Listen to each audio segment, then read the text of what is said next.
Hi everybody, welcome to the dungeon. My name is Robin and today is Flameworking 102.27. Today I wanted to share a fun take on the veiled cane with you all, and I've had this idea kind of floating around in my head for a while and finally decided to give it a try because I have some new colors that I thought would look perfect for this cane. And the second half of this video is me making a pendant with the cane. And I'm coating the whole pendant with a new color that I have been playing around with for several months now, and I finally kind of figured it out.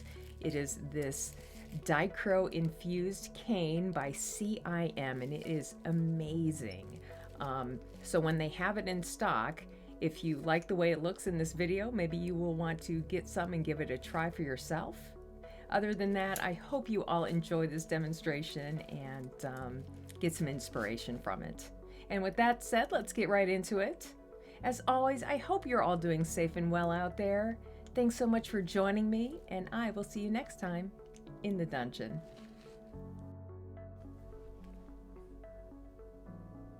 Okay, we're going to start this one out by making the cane. This is the dotted veiled cane, and I'm going to start this out by just getting a nice gather of clear. And I like to use the Effetri Super Clear. It's my favorite clear. It's always done me well, so that is the clear I'm using. Of course, you'll use whatever clear is your favorite or whatever one you have on hand, because it really won't show up that much after everything is all said and done.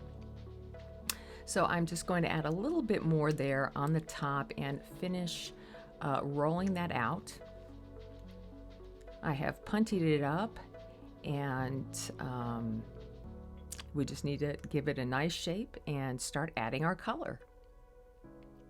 Okay, so I'm going to start out by kind of adding some white to the base, and my whole idea behind this is hoping that the colors would show up a little bit more, but I just wanted it to be dotted because I always thought, well, what would a cane look like being pulled out with just being built up by dots of different colors? So that was my whole inspiration behind this, is just kind of playing with the colors and seeing how they're going to stretch out.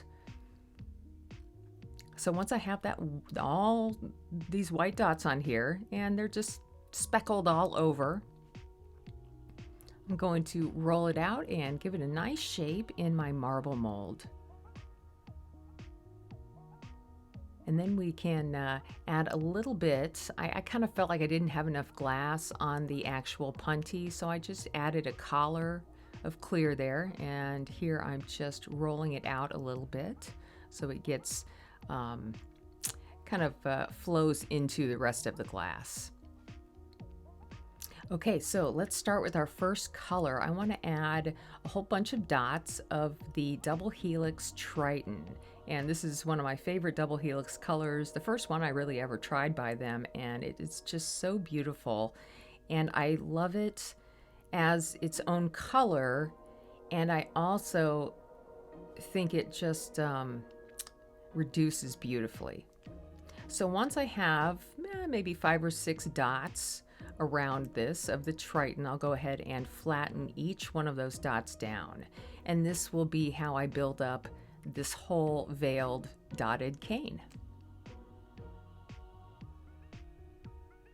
Okay, now the second color is a color that I just recently got for the first time. It is the green Mosaic, and they say it's like a black green, and it's very, very dense. So I thought that this would be a good green that once it was pulled out, it would still be a nice dense color instead of being a very light color. So I threw that in there as well. And plus I wanted to see if there was any reactions between these colors. Okay, this third color is the Double Helix Clio, and I have never used this color before. I just bought it. So I'm kind of excited to see how it works with all of these other colors here. I've seen this color used fairly often, and it has kind of a reddish brown, kind of more on the reddish side to it, but it also can give you a whole rainbow of colors as well. So we'll see how this goes, and I will use it in some more upcoming demonstrations. And this final color is one of my favorites. It's the gold ruby, gold pink, the cranberry pink, whatever they call it. I've seen it in several different names, but this is the last one I'm going to use. So these 4 colors put together really made for a beautiful cane. So I'll just add, I just keep filling in the areas.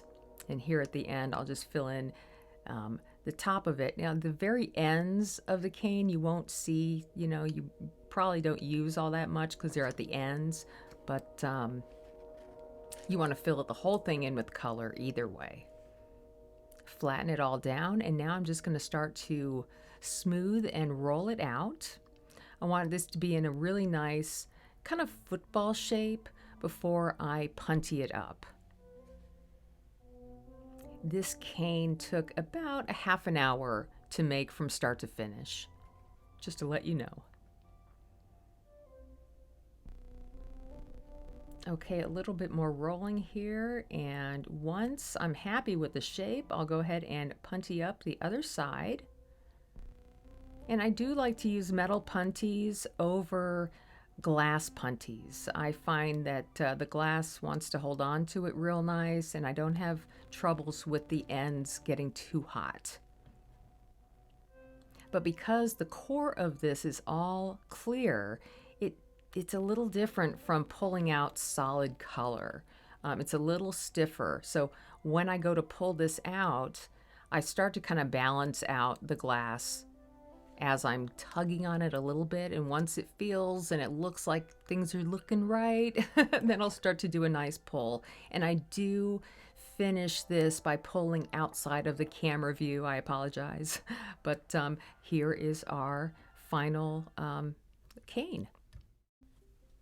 Okay, so this pendant, I am going to just preheat my mandrel because what I'm looking for is the thinnest amount of color possible. So I'm going to get my mandrel nice and hot so the color doesn't boil or bubble when I add to it, because the way I'm adding to this mandrel is I'm getting trying to get a really thin coat of a neutral color. This is just ivory. It is not dark ivory, it's just regular ivory. I thought maybe I could use white, but I didn't want it to be so stark. So I thought ivory was going to work out better. Anyway, so once I have about a little bit more than an inch rolled up on my mandrel, I am going to just heat it all up and smooth it down for a nice long barrel-shaped bead. And then directly on top of that, we're going to add the cane.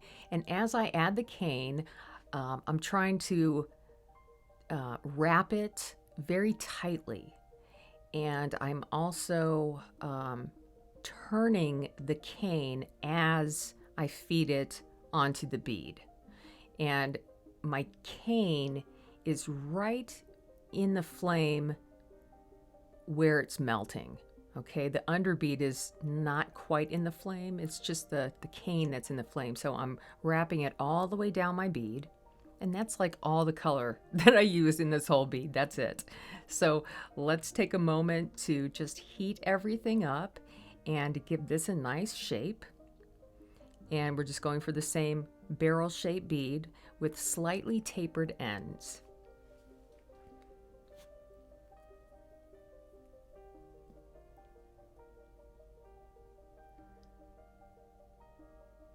All right, I'm just going to finish up working on this other end here, and I think this is a nice shape to start out with. And I thought it'd be kind of interesting to give this a slight reduction before I continued. I don't know whether it really did anything or not, but I don't know, it made me feel good to at least reduce it.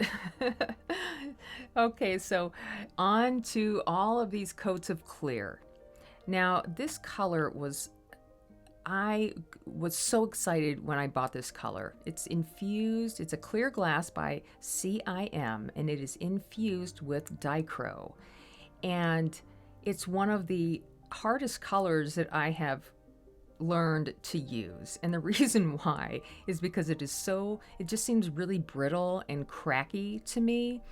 And what I realized was the whole time I was working on this bead, I was just too close to the front of the torch. Okay, so you see how the rod is cracking, and I'm trying to recover and get the glass off of the end here. I'm just kind of doing my best to get the whole thing covered in a coat of clear.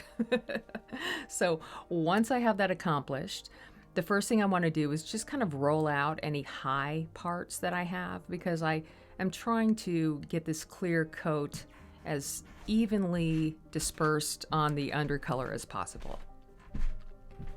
Okay, so now that I'm rolling it out, and anytime I'm working with a color like this that I'm having issues with, I'm also thinking about like, why is this happening to me? Oh, and there is the first coating. I see the Dichro and it looks so beautiful. So let's add more. All right, so again, I'm thinking about what my problem is with this color. Why is it not working for me? And I noticed that the further and further out in the flame that I got with this color, the easier it was to work. And I do tend to kind of pull everything to the front of the torch head as I work, and I don't even know I'm doing it. So this kind of helped me to stay out further in the flame, because as soon as I got to a certain point in the flame, the rod would just shatter and break.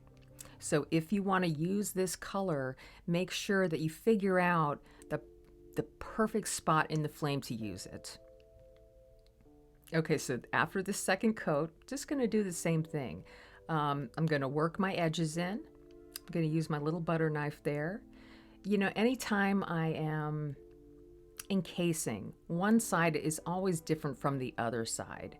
So I do try to take a moment to shape both ends to make them look the same. And then the rest of it is just kind of heating the center and rolling and smoothing it out.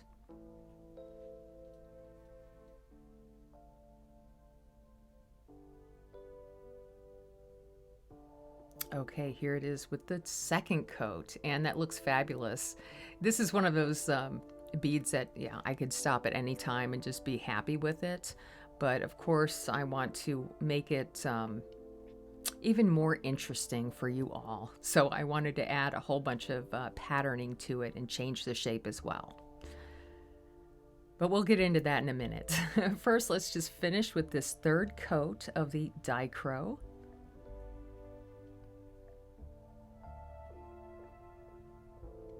And the same thing again. I'm just going to work my edges in and make sure that they are nice and smoothed into the end of the bead. And then I'll work the center part out until it's nice and smooth. And I'm seeing the clear, I'm seeing that coating on the outside. And at this point, I'm just trying to evenly roll it out onto the bead.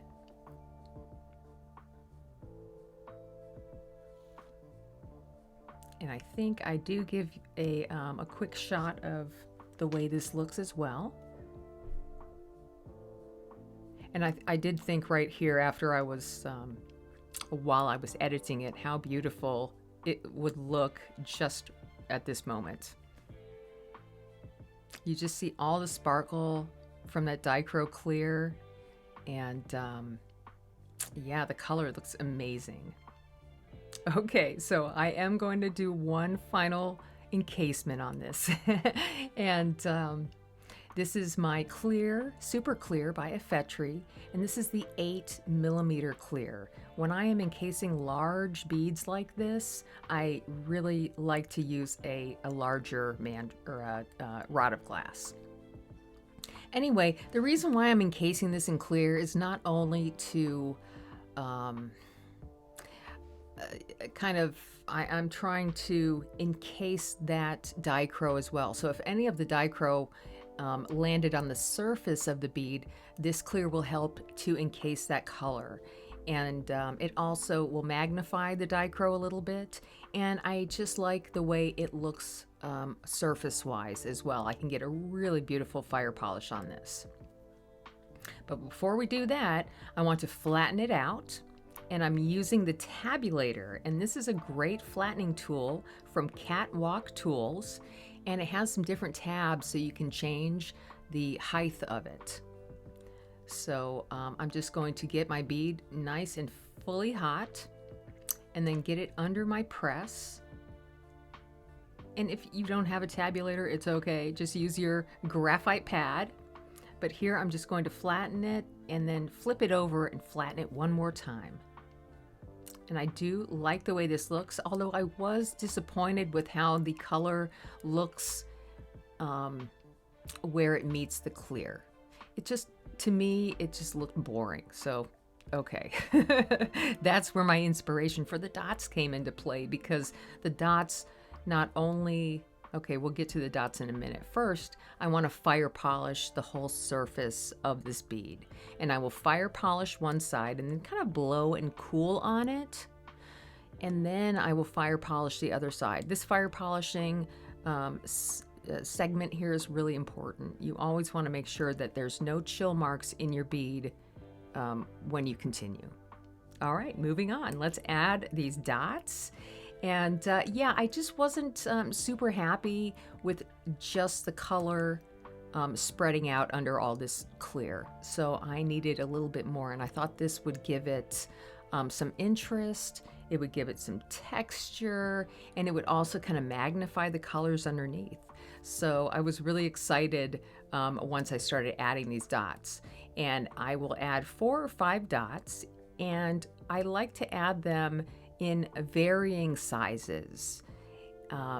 So I'll add 4 or 5, and then I will fire polish them in about halfway.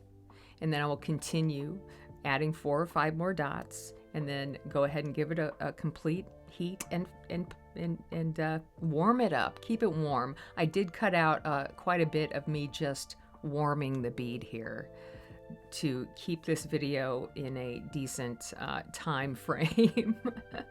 So if you're here still, I appreciate it. I do. We are just about done. I'm just going to add a few more dots all around those edges. And I really enjoy the way this looks, and I'm really excited to get into using some more of these colors with you guys in the future. So this is about it. I'm done adding my dots. Now I'm just going to heat everything up, and that's it. I hope you guys enjoyed this as much as I did, and give it a try. And on that note, I will see you all next time in the dungeon.